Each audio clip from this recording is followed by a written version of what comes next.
आकाशवाणी के सभी श्रोताओं को केशव भट्ट का नमस्कार। श्रोताओं, बागेश्वर जिले में एक ऐसा भी स्कूल है जिसकी दीवारों पर सुंदर और ज्ञानप्रद कलाकृतियां हर किसी को अपनी ओर खींच लेती हैं। स्कूल का वातावरण इतना प्रेममय और शिक्षाप्रद है कि स्कूल भी बच्चों को खूब भाता है। स्कूल को प्रेममय बनाने का यह सब कारनामा है बागेश्वर जिले की गरुड़ तहसील स्थित पदम सिंह परिहार राजकीय इंटर कॉलेज वजुला में तैनात शिक्षिका राजेश्वरी कार्की का। राजेश्वरी जी ने अपनी कला के हुनर को स्कूली बच्चों के साथ मिलकर जब स्कूल की दीवारों पर उकेरा तो उन कलाकृतियों से स्कूल भी जीवंत हो उठा। इसके चलते राज्य सरकार द्वारा इस स्कूल को 2017 में तरुश्री अवार्ड से भी नवाजा गया। तो आज हम बात करते हैं कला की शिक्षिका राजेश्वरी जी से। राजेश्वरी जी बागेश्वर जिले में किसी विद्यालय के प्रांगण और दीवारों में बच्चों द्वारा की गई जीवंत कलात्मक चित्रकारी को देखकर हर कोई जान ही लेता है कि आप जरूर इस विद्यालय में चहक रही होंगी। आपकी इसी खूबी ने आपको शिक्षिका के मुकाम तक कैसे पहुंचाया, इस बारे में हमारे श्रोताओं को भी बताइए। 2016 में जब मैंने स्कूल ज्वाइन किया, उसके बाद जब मैं 2017 से मैंने जैसे बताया कि विद्यालय की दीवारों में मैंने काम करना शुरू करा। मैं कक्षा में फाइल के पेज से बाहर आकर अब दीवारों पर आ चुकी थी और वर्तमान में स्थिति ऐसी है कि अब मेरे बच्चे जो है मिट्टी की मूर्तियां बना रहे हैं, वो आर्ट एंड क्राफ्ट में टेबल लैंप बना रहे हैं, वॉल हैंगिंग बना रहे हैं, वो रुमाल में कढ़ाई कर रहे हैं। इसके अलावा भी हम वर्ली आर्ट, एपण, रंगोली इसमें काम कर रहे हैं, हम मिरर वर्क कर रहे हैं, मंडला आर्ट में हम काम कर रहे हैं, लिप्पन आर्ट में हम काम कर रहे हैं। इसके अलावा बहुत सारी ऐसी गतिविधियां जो क्रिएटिव है। हम बच्चे दिए बना रहे हैं, टेडी बियर बना रहे हैं, बच्चे टोकरियां बुनने की कोशिश कर रहे हैं और बहुत अच्छा भी कर रहे हैं उसमें काम। तो ये सारी नई चीजें, मतलब एक चित्रकला से अब हम क्राफ्ट की ओर को बढ़ गए हैं। तो ये सब मुझे लगता है मैं बच्चों से सीख रही हूँ, कुछ हद तक बच्चे कुछ मेरे से सीख रहे हैं, हम दोनों एक दूसरे से सीख रहे हैं।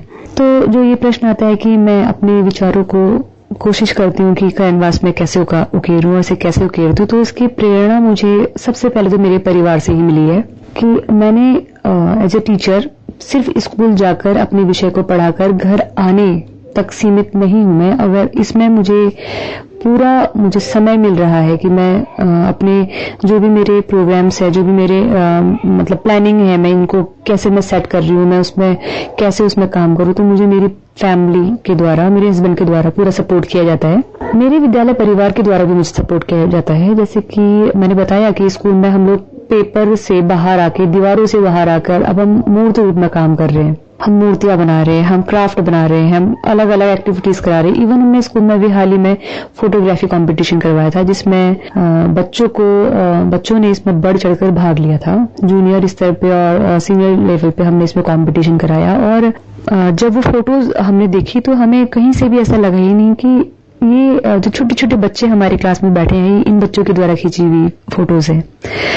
एडिटिंग के द्वारा और अलग अलग उनकी जो किसी भी चीज को देखने का जो नजरिया है, इतना शानदार उनका जो परिणाम निकला, जो फोटोज निकली है, बहुत ही मतलब अमेजिंग उन्होंने काम किया। हमारे स्कूल के प्रधानाचार्य और अन्य कई टीचर तो मतलब उन्हें यकीन ही नहीं हुआ कि ये फोटोज बच्चे लेके आए हैं। उन्हें लगा कि नेट से बच्चों ने कॉपी पेस्ट करके यहाँ लगा दिया है। राजेश्वरी जी, एक बात और बताइए, आप अपने मन के विचारों को बखूबी चित्रों में उकेर देती हैं, आप ये किस तरह कर लेती हैं?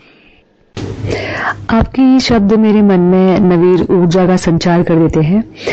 जब भी कोई मुझे ये कहता है कि आप जो भी चीज सोच रहे हैं उसको कैनवास पे कैसे उकेरते हैं, तो मुझे ऐसा लगता है कि अभी मैं उस स्तर पर नहीं पहुंची हूं कि जो भी विचार, जो भी भाव मेरे मन में आ रहे हैं, मैं उनको हूबहू वैसा ही उकेर पा रही हूं। इस क्षेत्र में अभी मैं अपने आप को एक छोटा बच्चा ही समझती हूँ जो भी सीख रहा है। हाँ, अगर मैं निरंतर इसी काम में बनी रही, मेरे बच्चों के साथ जुड़ी रही, तो मैं इसमें बहुत अच्छा कर जाऊंगी भविष्य में, मुझे ऐसा लगता है। कोई भी ऐसा क्षेत्र, स्पेशली जहां अगर हम कला की बात करें, तो कला कौशल है। इसे पढ़कर नहीं सीखा जा सकता, इसे रटकर नहीं सीखा जा सकता। मैं इसको थोड़ा एक विशेष दर्जा तो मैं इसीलिए ही देती हूँ कि इस विषय को मैं कहीं जाके पढ़कर या ट्यूशन लेकर या यूट्यूब से देखकर नहीं सीख सकती, क्योंकि ये विषय, ये कला जो है, ये मुझ में तभी आएगी जब मैं स्वयं इसका अभ्यास करूंगी। कला अभ्यास है, कला कल्पना या विचारों को रूप देना है। चाहे आप लकड़ी के माध्यम से कला को रूप दें, चाहे धार्मिक दीवारों पर मूर्तियों के माध्यम से उसे रूप दें, चाहे पत्थरों में जान डाल दें मूर्तियां बनाकर। तो ये जो कलाएं हैं, चाहे नृत्य के माध्यम से आप अपने विचार कह रहे हो, यानी कला की कोई भी रूप, वो सब कौशल हैं और वो पूरी तरीके से निर्भर करते हैं हमारे अभ्यास पर। बहुत सुंदर राजेश्वरी जी। अच्छा, ये बताइए, आपके कला को लेकर विद्यालय परिवार का आपको किस तरह का सहयोग मिलते रहता है? और मेरे स्कूल में हमारे भौतिक विज्ञान के प्रवक्ता श्री आलोक पांडे जी द्वारा मुझे काफी मोटिवेट उनके द्वारा किया गया कि मैं किस तरीके से अपने विषय को, इसको मैं एक कक्षा के बाहर कैसे इसको रिप्रेजेंट करूं, स्कूल स्तर पे मैं इसको कैसे प्रेजेंट करूं कि अगर मैं इस फील्ड से जुड़ी हूं, बच्चे अगर इसमें अच्छा काम कर रहे हैं तो इसको केवल बच्चों के काम को फाइल में तुम चेक करो, इससे बाहर हम कैसे लाएं। तो हमने इसको स्कूल की जो वॉल पेंटिंग थी, इस पे काम करने का आइडिया सर का ही था। इसके बाद मैंने कई जैसे रेड क्रॉस जो हमारी सोसाइटी है उससे भी जुड़ी, उसके लिए भी कई बार जैसे कुछ बैनर या पोस्टर या कंपटीशन में खुद भी मैंने उसमें पार्ट लिया और अपने स्कूल में बच्चों को भी मोटिवेट किया कि ऐसे जो भी प्रोग्राम होते हैं इनसे जुड़े। स्वीप जैसे कि मैंने आपको बताया, इससे हम जुड़े। इसमें हमने न केवल अपने ये तो इतना वृहद स्तर का ये कार्यक्रम रहा, इसमें न हमने केवल अपने स्कूल को चमकाया बल्कि अपने जिले के, अपने ब्लॉक के विभिन्न स्कूलों में जाकर, विभिन्न संस्थाओं के बाहर जाकर हमने वॉल पेंटिंग के माध्यम से हमने लोगों को जागरूक किया। मेरे विषय, जो मेरा कार्य क्षेत्र है, इसमें जो मुझे पहचान दिलाने का जो महत्वपूर्ण भूमिका रही है वो ये रही है कि जो भिन्न भिन्न जो कार्यक्रम है इनसे जुड़कर, इसको इनमें प्रतिभाग कर अपने बच्चों के साथ इसमें मिलकर जो मैंने अपना जो हुनर था, जो मेरे को भगवान ने जो कला दी है, इसको मैंने थोड़ा सा दिखाया लोगों को। तो इसके द्वारा ये जो थोड़ी बहुत मुझे मतलब मेरे काम के हिसाब से मेरे को पहचान मिली है वो इसके द्वारा मिली है। बाकी मेरे विद्यालय का, मेरे स्टाफ का भी मेरे काम के प्रति बहुत सकारात्मक सपोर्ट रहा है। उन्होंने मोटिवेट किया है मुझे जब भी मैं कोई काम करती हूँ, बल्कि अगर कभी उनकी हेल्प की जरूरत पड़े तो वो हेल्प भी करते हैं। तो समय के साथ साथ कई सारे आइडियाज मेरे माइंड में आते रहते हैं। मैं इंटरनेट के थ्रू भी जो अभी कंटेम्प्रेरी जो हमारे आर्टिस्ट हैं उनको पढ़ती हूँ, उनको देखती हूँ, उनके कामों को देखती हूँ, उसमें उनको देख के कई सारे आइडियाज मिलते हैं। तो उस पे काम कर रहे हैं और भविष्य में भी पूरी कोशिश रहेगी कि हम और बेहतर हम कैसे करें।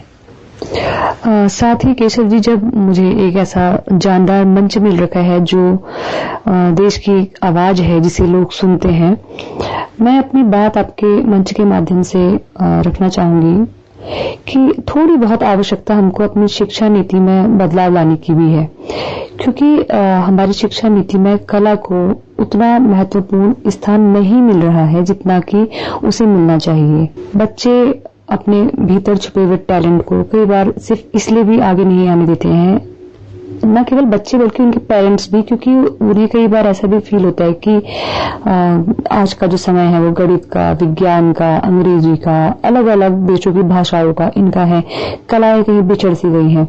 हालांकि अगर हम देखें वर्तमान समय में आजकल तो कलाओं ने इस भ्रम को भी तोड़ दिया है। वो भी अब एक से बढ़कर एक जो प्लेटफॉर्म है वो बच्चों को दे रही हैं और पेरेंट्स भी अब अवेयर हुए हैं अपने बच्चों को उनके छुपे हुए जो हॉबीज है उनके प्रति उनको निखारने के लिए।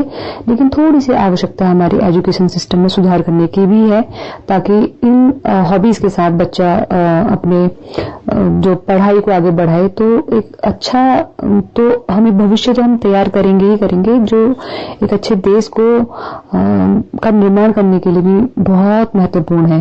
क्योंकि किसी भी देश की सभ्यता को, संस्कृति को, कि वो कितनी विकसित रही है, उसको विकास के पैमाने में सुदृढ़ स्थान पर रखने में महत्वपूर्ण हाथ कलाओं का रहा है।